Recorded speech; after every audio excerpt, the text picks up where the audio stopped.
की डॉक्टर बाबासाहेब आंबेडकरांनी ओबीसी समाज मराठा समाजांना आरक्षण मिळावं म्हणून प्रयत्न त्यांनी देखील केला होता आणि त्यावेळेस ह्या समाजाने आरक्षण घ्यावं ही त्यांची इच्छा आणि अपेक्षा होती। पण जी परिस्थिती त्यावेळेस होती आजही तीच परिस्थिती आहे। मराठा समाजातील सुद्धा काही उच्चभ्रू समाज जे लोक आहेत किंवा नेते आहेत यांची सुद्धा इच्छा नाही की गरीब मराठा समाज आहे की त्यांना हे आरक्षण मिळावं, म्हणून आज सुद्धा तीच स्थिती निर्माण केल्या जाते आणि गरीब मराठा समाजाला ह्या आरक्षणापासून वंचित ठेवण्याचा प्रयत्न करण्यात येतोय।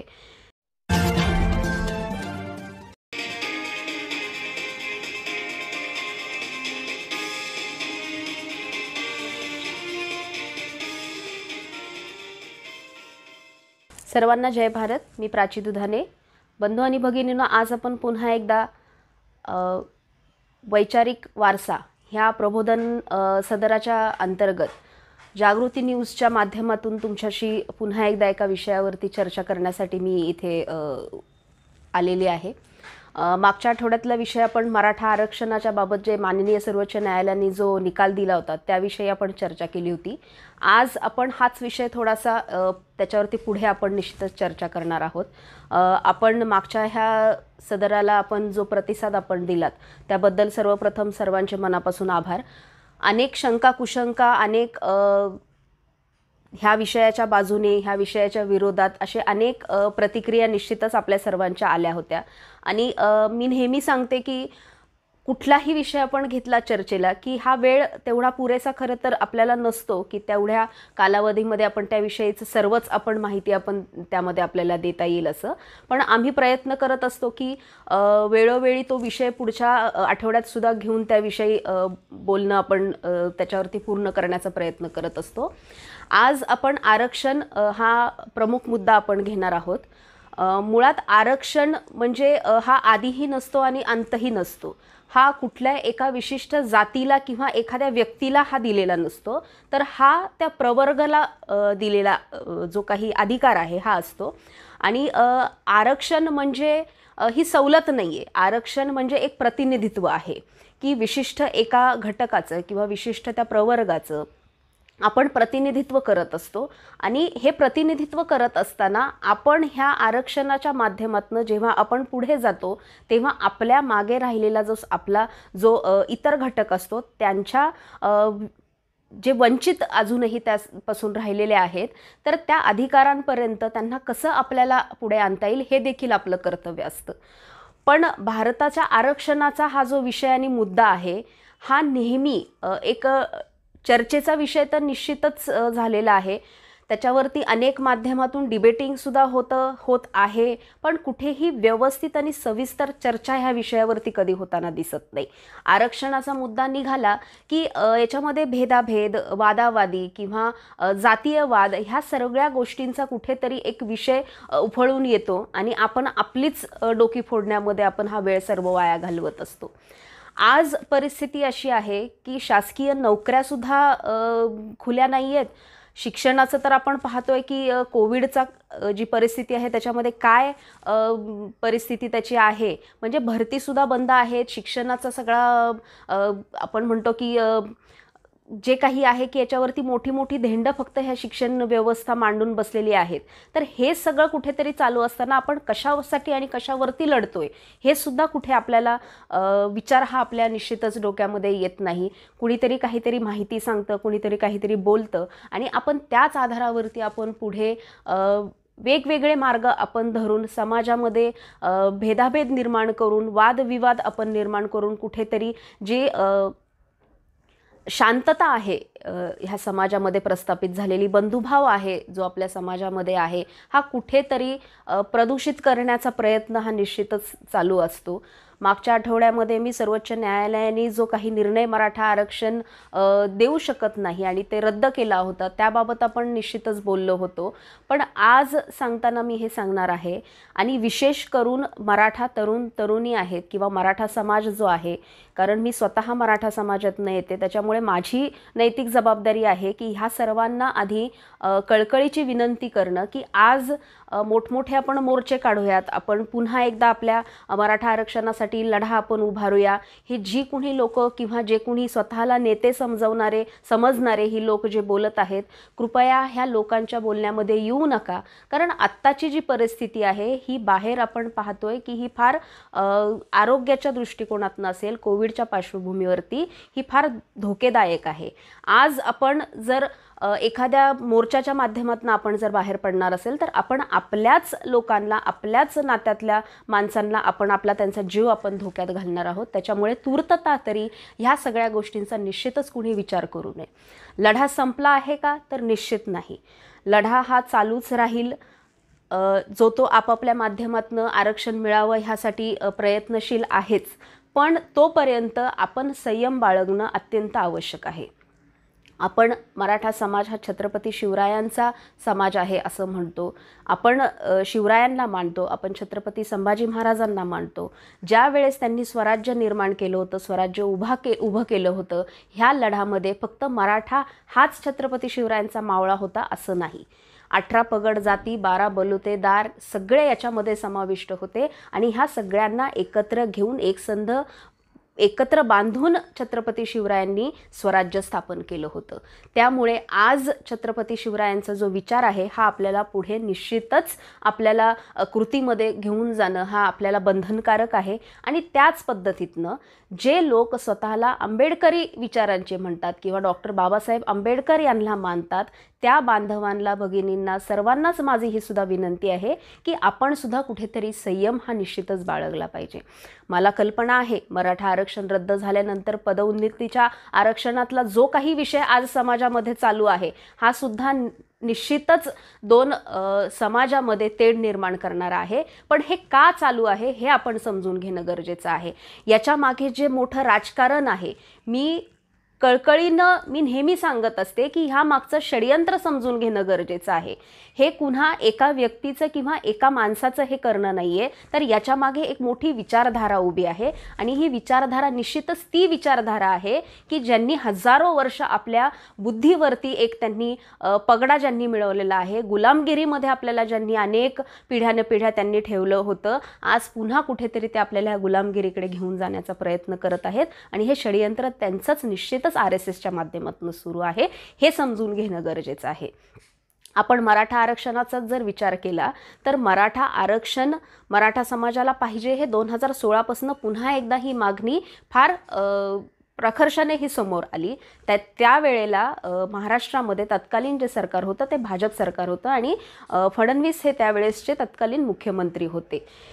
मराठा समाजाला आरक्षण देऊ, ते आरक्षण टिकणारं आहे, संविधानिक आहे, ह्या सगळ्या पद्धतीने जो काही जे नाट्यमय जे काही सगळं निर्माण त्यांनी केलं होतं, ह्या सगळ्याचा खरा तर आपण विषय कुठं आपण समजून घेतला पाहिजे. तर मी सुरुवातीला सांगितलं की आरक्षण हे एका विशिष्ट जातीला मिळत नाही, तर ते एका प्रवर्गाला मिळतं. मराठा जातीला आरक्षण देतोय हा त्यांनी मुद्दा त्यावेळेस उपस्थित घेतला आणि निश्चितच तो असंविधानिक होता. पण ज्या पद्धतीने त्यांनी हे भासून दिलं आणि गेले 3-4 वर्ष ह्या प्रक्रियेमध्ये मराठा समाजाला अगदी खुबीने त्यांनी गुंतून ठेवलेलं आहे. आणि हे चालू असताना मी तेव्हाही सांगत होते की जे संविधानिक बदल जे यांनी चालवले होते, जे कलम 102, 103, 104 हे जे एका पाठोपाठ त्यांनी बदल जे हे केले होते, खरं तर इथेच आपण समजून घेणं अपेक्षित होतं की हा कशा पद्धतीने यांचं हे कट कारस्थान फक्त मराठा समाजाच्याच बाबतीत नाही तर सर्वच बहुजन समाजाबाबतीत यांनी सुरू केलेला आहे. कारण कलम 102 मध्ये राज्याला SC-BC प्रवर्गामध्ये एका विशिष्ट जातीला समाविष्ट करण्याचा अधिकार त्यांनी राज्याकडून काढून घेतला होता. त्या जे काही कायदा तो आहे त्याच्यातील इतर अधिकार तसेच राज्याकडे ठेवले, पण हा अधिकार काढून घेतला आणि हा अधिकार थेट राष्ट्रपतींना दिला गेला. आता मला सांगा, केंद्रामध्ये शासन कुणाचं आहे, राष्ट्रपती कुणाच्या द्वारे तिथे नियुक्त आहेत, म्हणजे हे सगळं न समजण्या इतपत निश्चितच हे षडयंत्र नाहीये. ह्या आपण गोष्टी समजून घेतल्या पाहिजेत. त्याच्यानंतर 103 जे कलम संविधानामध्ये नव्याने समाविष्ट करण्यात आले ते EWSच्या आरक्षणाच्या माध्यमातून मराठा समाजाला आरक्षण देऊ शकत नाही, 50%च्या वर पातळी आपण ती पुढे नेऊ शकत नाही, ह्या सगळ्या गोष्टी असतील तर 10% कुणीही न मागता आज मराठा समाजाच्या 42च्या वर तरुणांनी आत्मबलिदान केलेलं आहे मराठा समाजाला आरक्षण मिळावं म्हणून. ही परिस्थिती गंभीरपणे घेण्यासारखी नव्हती का? पण तरीही मराठा समाजाला आरक्षण नाकारलं आणि जिथे कुणीही रस्त्यावर उतरलं नाही, जिथे कुणाला हे सगळं तर त्यांना काही बलिदान वगैरे ह्या तर लांबच्याच गोष्टीचे, ह्या त्यांच्याकडनं अपेक्षितही नाहीत, पण त्यांना कराव्या लागल्या नाहीत, तरी हे आरक्षण त्या खुल्या वर्गाला, त्यांना सवर्णांना, त्यांना ते EWSच्या माध्यमातून त्यांना ते देण्यात आलं. त्याची खरंच आवश्यकता होती का? हा सुद्धा एक प्रश्न निश्चितच उभा राहतो. आपण म्हणतो की मराठा समाज हा उच्चभ्रू आहे, त्याच्याकडे कारखाने आहेत, शिक्षण व्यवस्था आहेत, म्हणून ह्या समाजाला निश्चितच आरक्षण मिळावं नाही अशी अनेकांची प्रतिक्रिया येते. पण मी पुन्हा पुन्हा आपल्याला तेच सांगतेय की ज्या समाजाबद्दल आपण बोलतोय, हा जो क्रीमी लेयर आहे आपण जो सांगतोय, हा आपण फक्त त्याचा विचार करतोय. पण जो समाज खरंच त्यांच्या न्याय, अधिकार, हक्कांपासून वंचित आहे, त्या समाजाचा सुद्धा पुन्हा एकदा विचार व्हावा, सर्वांनीच तो करावा अशी माझी मनापासून अपेक्षा इथे आहे. मराठा समाजातील तरुण तरुणींना मी एक मोठी बहीण ह्या नात्याने त्यांच्या मी नेहमी आवाहन करत असते, त्यांना सांगत असते की आरक्षण हा एक पर्याय आहे. आरक्षण हे अंतिम तो काही निरासन नाही आहे कुठल्याही गोष्टीवरती. निश्चितच आपण त्याच्यातून प्रतिनिधित्व आपण आपलं करून कुठेतरी समाजाची एक स्थिती आपण निश्चितच सुधारू शकतो, पण त्यालाही अनेक पर्याय आपल्याला आहेत. आज 2016 नंतर जेव्हा लाखोच्या संख्येने मराठा समाज एकत्र झाला, सर्व एकसंध होऊन आपण एका विषयासाठी आपण उभे राहिलो होतो, आपण लढा देत होतो, त्यानंतरची जर परिस्थिती पाहिली तर निश्चितच कुठेतरी त्याच्यामध्ये मोठ्या प्रमाणात बदल आपल्याला झालेला दिसतो. मी अनेक तरुण तरुणी पाहते की जे एकत्र येत आहेत, छोटे मोठे व्यवसाय ते उभे करतायत, त्याच्यामध्ये ते यशस्वी सुद्धा होत आहेत.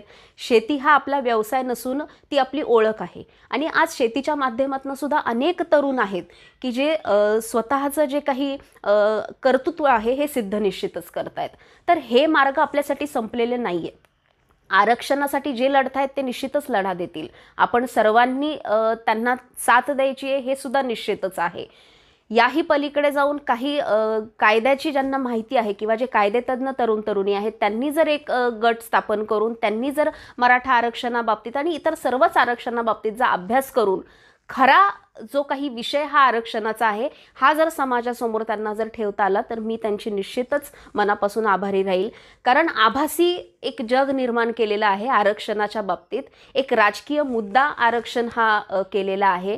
जी परिस्थिती आज निवडणुकांच्या पार्श्वभूमीवरती आपण बंगालमध्ये पाहतोय, मला भीती वाटते की ह्या आरक्षणाच्या मुद्द्यावरून किंवा इतर अनेक अशा मुद्द्यांवरून तीच परिस्थितीत महाराष्ट्रामध्ये उद्या येणाऱ्या भविष्यामध्ये उभी राहू नये. कारण त्याने नुकसान फक्त माझं किंवा एखाद्या दुसऱ्या व्यक्तीचं होणार नाही आहे, तर संपूर्ण समाजाचं नुकसान होणार आहे. आणि हाच अजेंडा घेऊन, हीच विचारसरणी घेऊन RSS असेल, भाजप असेल, हे त्यांचं कार्य पूर्णत्वाला नेण्याकडे कुठेतरी हे चाललेले आहेत. मला जाणीव आहे की माझं हे बोलणं कदाचित आज तुम्हाला पटेल न पटेल किंवा समजेल किंवा तुम्ही समजून घेण्याचाही प्रयत्न करताय, पण आज आपल्याकडे वेळ कमी आहे. आज आपण ही वस्तुस्थिती समजून घेणं गरजेचं आहे की आपल्याला चुकीच्या भेदाभेदांमध्ये आपल्याला जात पात वंशभेद किंवा आरक्षणासारख्या मुद्द्यावरती आपल्याला अडकून आपल्याला हे यांचे षडयंत्र जे आहे हे ते आखतायत आणि आपल्याला त्याच्यामध्ये सपशेलपणे अगदी सोप्या पद्धतीने ते अडकवण्याचा प्रयत्न जो आहे तो करत आहेत.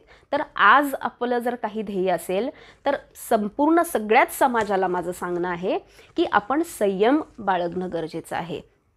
आज निश्चितच मला हा इतिहाससुद्धा मला माहिती आहे, त्याची जाणीवसुद्धा मला आहे की डॉक्टर बाबासाहेब आंबेडकरांनी OBC समाज, मराठा समाजांना आरक्षण मिळावं म्हणून प्रयत्न त्यांनी देखील केला होता आणि त्यावेळेस ह्या समाजाने आरक्षण घ्यावं ही त्यांची इच्छा आणि अपेक्षा होती. पण जी परिस्थिती त्यावेळेस होती आजही तीच परिस्थिती आहे. मराठा समाजातील सुद्धा काही उच्चभ्रू समाज जे लोक आहेत किंवा नेते आहेत यांची सुद्धा इच्छा नाही की गरीब मराठा समाज आहे की त्यांना हे आरक्षण मिळावं, म्हणून आज सुद्धा तीच स्थिती निर्माण केल्या जाते आणि गरीब मराठा समाजाला ह्या आरक्षणापासून वंचित ठेवण्याचा प्रयत्न करण्यात येतोय. आज निश्चितच बाबासाहेब आपल्यात नाहीत, पण त्यांनी आपल्याला जे संविधान निर्माण करून दिलेलं आहे, आज ह्या संविधानाच्या माध्यमातूनच बंधू आणि भगिनींनो आपल्याला कुठेतरी संपवण्याचा कट हा निर्माण केला जातोय. आपण बघितलं असेल सगळ्यात आधी 2016 पासून नोटबंदीचा जो निर्णय घेतला ते आज कालच्या निर्णयापर्यंत जो मराठा आरक्षणाचा निर्णय आहे, प्रत्येक विषयामध्ये अनेक तेढ निर्माण होतात आहेत, समाजामध्ये दुही याच्यामुळे निर्माण होतीये, अनेक मतमतानं तर याच्यामधनं व्यक्त होत आहेत. अगदी सदावर्तेंसारखे वकील जरी असतील निश्चितच त्यांच्या बुद्धिमत्तेचे आपण त्यांचा वाव त्यांना मिळायला हवा, निश्चितच आहे. पण याच्या मागे सुद्धा कुठेतरी आपण हे षडयंत्र समजून घेणं गरजेचं आहे की फक्त ॲडव्होकेट गुणरत्न सदावर्तेच एक व्यक्ती नाही आहे की ज्यांनी मराठा समाजाला आरक्षण मिळू नये म्हणून त्या विरोधात याचिका केलेली. तर यामध्ये आणखीनही ॲडव्होकेट आने इत्यादींसारखी लोक आहेत. पण हायलाईट करताना कुणाला केलं जातं तर हे फक्त ॲडव्होकेट सदावर्ते यांनाच केलं जातं. सदावर्तेंनी मराठा आरक्षणाच्या विरोधात याचिका त्यांनी दाखल केली, त्याबद्दल मला अजिबात आक्षेप नाही. त्यांनी त्यांची जी बाजू मांडली असेल त्याच्याबद्दलही मला आक्षेप नाही. ह्या संविधानानेच त्यांनाही अधिकार दिलेला आहे आणि आपल्यालाही अधिकार दिलेला आहे आपली बाजू मांडण्याचा. पण त्यानंतर ज्या प्रखर त्यांच्या ज्या शब्दांमध्ये जे मुलाखत देताना ते मराठा समाजाबद्दल ते जे काही बोलतात तर हे निश्चितच त्यांच्याकडून अपेक्षित नाही आहे. हे प्रत्येक गोष्टीला असंविधानिक आहे म्हणून संबोधत असतात. पण स्वतः गुणरत्न सदावर्ते बोलताना कुठेही संविधानाचा जे काही सन्मान आहे तो ठेवत नाहीत. कारण ज्या पद्धतीने ते उद्रेकाने बोलतात आणि विष पेरण्याचं जे काही कार्य त्यांच्या हातून होत आहे हे सुद्धा इथे अपेक्षित नाही आहे.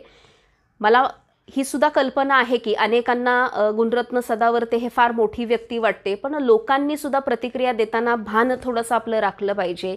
काही लोकांनी छत्रपती शिवरायांपेक्षाही आणि डॉक्टर बाबासाहेब आंबेडकरांपेक्षाही एका उच्च स्थानावरती सदावर्तेंना नेऊन ठेवलेलं आहे आणि हे निश्चितच अपेक्षित नाही आहे. आपल्याला एखाद्या गोष्टीतलं ज्ञान निश्चितच असेल, माझ्यापेक्षा कदाचित जास्तही असेल, पण त्या ज्ञानाचा वापर हा चांगल्यासाठी व्हावा, समाजहितासाठी व्हावा, मानव हितासाठी व्हावा, हीच अपेक्षा आपल्या महामानवांनी केलेली आहे. आणि ह्याच वाटेवरती ह्याच मार्गावरती आपल्याला चालायचं आहे. मी अमुक एका विचाराचा आहे, मी आंबेडकरी विचाराचा आहे, मी छत्रपतींचा मावळा आहे आणि भगवं एक साम्राज्य ह्या देशामध्ये काही लोकांना आणायचं असते, ह्या सगळ्या पोकळ गोष्टी आहेत. हे आपण समजून घेणं अपेक्षित आहे. आपल्याला जर आपले महामानव त्यांचे विचार त्यांची कृती जर समजून घेताच आली नाही तर आपण त्यांचे पाईक कोणत्या तोंडाने स्वतःला म्हणवतो हे आपण तपासणं आजच्या काळात सुद्धा गरजेचं आहे. निश्चितच मराठा समाज जो आहे हा लढवय्या होता आहे आणि फक्त मराठा समाजच नाहीत तर ह्या मातीत जन्माला आलेला प्रत्येक माणूस हा लढवय्या आहे. संघर्ष त्याला निश्चितच त्याच्या आयुष्याला त्याच्या आहे संपूर्ण. तो कुठेही गेला तरी त्याला संघर्षच करायचा आहे, त्याला कष्टच करायचे आहेत. मग आरक्षण जे मी मगाशी सांगितल्याप्रमाणे जर सगळीकडे हा वाटा आरक्षणाच्या जर बंदच केलेल्या आहेत तर आपण कशासाठी लढतोय? म्हणजे आरक्षण दिलेल्या ज्या प्रवर्ग आहेत आणि आरक्षण ज्यांना नाही आहे, जो मराठा समाजासारखा एक समाज आहे, हे कशासाठी एकमेकांच्यात भांडतायत? हा कुठेतरी आजच्या काळात आपण याच्यावरती ह्या प्रश्नावरती चर्चा करणं, ह्या विषयावरती विचारमंथन करणं अपेक्षित आहे आणि गरजेचं सुद्धा आहे. आपल्याला आज बऱ्याच घटकांना किंवा लोकांना आनंद होताना दिसतो की मराठा समाजाचं आरक्षण नाकारलंय म्हणून. पण कुठेतरी ही गोष्ट समजून घेणं गरजेचं आहे की आज मराठा समाज जो आहे आज त्याच्या बाबतीत कुठेतरी एक कट रचला गेला आहे. उद्या निश्चितच ही गोष्ट समजून घ्या, जे प्रवर्ग आरक्षित आहेत त्यांचं सुद्धा आरक्षण काढून घेतल्या जाणार आहे. आणि ह्याच मुद्द्यावरती आज सध्याचं राजकारण आपण जे बघतोय पदोन्नतीच्या राजकारणाच्या माध्यमातनं, तर हेच तिथे आपल्याला दिसते की हळूहळू हे सगळं एकावरती नाही तर संपूर्ण बहुजन समाजावरती हा घाला घातण्यात येणार आहे. आज जी परिस्थिती आपण पाहतोय की येणारा भविष्यकाळ जो आहे, आज मराठा समाजाला आरक्षण नाकारलं आहे, रद्द केल्या गेले आहे. ज्या समाजाला आरक्षण आधीच दिलेलं आहे त्या समाजाच्या आरक्षणावरती सुद्धा एक दिवस निश्चितच गदा येणार आहे. एक पर्याय म्हणून आपण काहीतरी याला निश्चितच ह्या गोष्टीला आपण काहीतरी शोध त्याच्यावरती घेणं गरजेचं आहे. आणि मला असं वाटतं की न्यायाधीश PB सावंत सर जे आहेत हे नेहमी सांगायचे की पर्याय जर आपल्याला ह्या समाजासाठी चांगला काही आपल्याला उभारायचा असेल, ह्या सगळ्या गोष्टींना एक प्रतिबंध म्हणून किंवा एक चांगला समाज एकसंधपणे ह्या सर्वांसाठी जर एक अशी काही आपल्याला प्रक्रिया जर आपल्याला राबवायची असेल तर निश्चितच ती आहे KG to PG शिक्षण जे आहे हे मोफत करावं. आणि हे मोफत केल्याने निश्चितच आज जी मोठी धेंड ज्यांनी व्यापारीकरण शिक्षणाचं केलेलं आहे हे कुठेतरी यांच्यावरती गदा येईल. कायद्याने त्यांना कुठेतरी बंधन आणि बंदी त्यांच्यावरती निश्चितच येईल आणि शिक्षणाचा मार्ग खुला झाल्याने याचा फायदा निश्चितच सर्व समाज बांधवांना होईल आणि याच्यातून ज्याची जितकी गुणवत्ता त्याला त्याच्यातून वाव निश्चितच मिळेल. आणि हाच पर्याय आत्ताच्या परिस्थितीला आणि येणाऱ्या सुरक्षित अशा भविष्यासाठी मला तरी योग्य वाटतो. आपली त्यावरती जी भूमिका आहे ती निश्चित आपण त्यावरती सांगावी. आज निश्चितच न्यायाधीश PB सावंत सर आपल्यामध्ये नाहीत, पण जे मार्ग त्यांनी आपल्याला दाखवून दिले आहेत त्याला अभ्यासणं सुद्धा आज फार गरजेचं झालेलं आहे. तर आज आपण एकत्र येऊन एकसंधपणे ह्या सर्व परिस्थितीला तोंड देणं अपेक्षित आहे. आपल्याला पारतंत्र्यात पुन्हा एकदा जायचं नाहीये. स्वातंत्र्य काय आहे हे जर अनुभवायचे तर पारतंत्र्याची चव चाखणं आवश्यक नाहीये. आज कोविडच्या पार्श्वभूमीवरती आपण गेलं 1.25 वर्ष आपण पाहतोय की घरात बसणं, आपल्या मनाविरोधात गोष्टी काही करणं हे किती अवघड असतं. आणि हा एक फक्त ट्रेलर जसं आपण म्हणतो हा आपल्यासाठी पुढे केलेला आहे. जर खरंच आपण गुलामगिरीत गेलो, जर खरंच आपण पारतंत्र्यात गेलो तर परिस्थिती किती वाईट असेल हा विचार फक्त आपण जर केला तरी तो आपल्याला निश्चितच सहन होणारा नसेल. तर प्रत्यक्षात कृतीमध्ये हा उतरल्याने काय अवस्था होईल. फक्त सायरिया किंवा हे जे देश आहेत यांची जी काही परिस्थिती आहे ही एकदा नजरेसमोर आणा. आणि निश्चितच माझी अपेक्षा नाही माझं राज्य असेल किंवा माझा देश असेल हा ह्या सगळ्यांपासून अलिप्त राहिला पाहिजे, ह्या सगळ्यांपासून दूर राहिला पाहिजे. माझ्या भारताची ओळख जी आहे ही एकसंध असणारा राज्य आहे जिथे जगात कुठेही नाही एवढी मोठी लोकशाही माझ्या देशामध्ये आहे आणि तो तसाच टिकला पाहिजे ही अपेक्षा माझी आहे. आणि त्याच माध्यमातून आम्ही सतत आपल्यापर्यंत वेगवेगळ्या विषयांच्या माध्यमातून प्रबोधन आम्ही करत असतो आणि त्याची आपण दखल घेत आहात त्यावरती निश्चित विचार करा ही मी आपल्या सर्वांना विनंती करते आणि आज इथेच थांबते. जय भारत.